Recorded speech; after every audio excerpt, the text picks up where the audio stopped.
মুম্বাই ইন্ডিয়ান্সের কাছে লজ্জার পরাজয়ের পর আইপিএল টেবিলে এখন 10 নম্বরে কেকেআর, সবার শেষে শাহরুখ খানের দল। আর সোশ্যাল মিডিয়ায় আলোচনা হচ্ছে 23 কোটির ফ্রড ক্রিকেটার কিনে এই অবস্থা নাইটদের। হ্যাঁ, বুঝতেই পারছেন, ভেঙ্কটেশ আইয়ারের কথা বলা হচ্ছে। আর হবে নাই বা কেন? 3টে ম্যাচ হয়ে গেল, তার কোনো অবদান নেই, না পাচ্ছেন ব্যাটে রান করতে, আর বোলিং তাকে দেওয়া হচ্ছে না। তাহলে 23 কোটি টাকা জলে গেছে আপাতত 3টে ম্যাচের পারফরমেন্সে, সেটাই বলা যায়। যদি পরে তিনি ঘুরে দাঁড়াতে পারেন সেটা আলাদা কথা। আর এর সঙ্গে যোগ করতে হবে রিঙ্কু সিংয়ের টানা খারাপ পারফরমেন্স। যতদিন রিঙ্কুর দাম কম ছিল, অর্থাৎ 50 লক্ষ টাকা করে পেতেন, ততদিন তার পেটে খিদে ছিল, ভালো পারফরমেন্স করে দেখাতেন।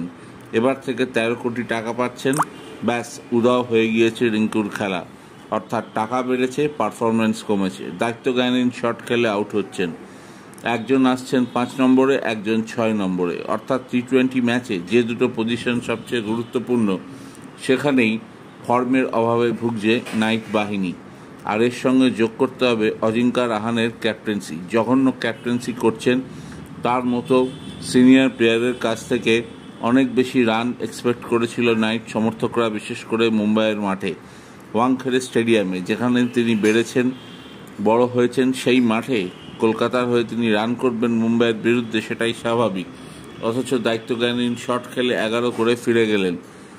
যাই হোক, এছাড়াও অনেক মাইনাস পয়েন্ট আছে কেকেআরের। আবার তারা ঘুরেও দাঁড়াতে পারে, তাতেও কোনো আশ্চর্য নেই। সবে টুর্নামেন্টের 3টে ম্যাচ হয়েছে, কিন্তু 3 তারিখ ইডেনে তাদের লড়াই হায়দ্রাবাদের বিরুদ্ধে। এবারের আইপিএলের সবচেয়ে ধ্বংসাত্মক ব্যাটিং। সেদিন যদি হেরে যায় কেকেআর, তবে কিন্তু আরও অতল গহ্বরে চলে যাবে তারা।